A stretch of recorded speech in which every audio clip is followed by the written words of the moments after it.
How to share YouTube short to Facebook. Hello guys, so all what you have to do is simple.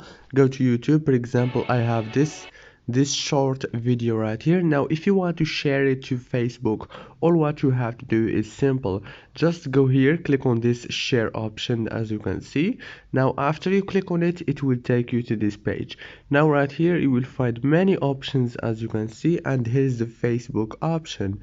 You can share it to Facebook newsfeed or Facebook groups or Facebook Messenger if you want from here.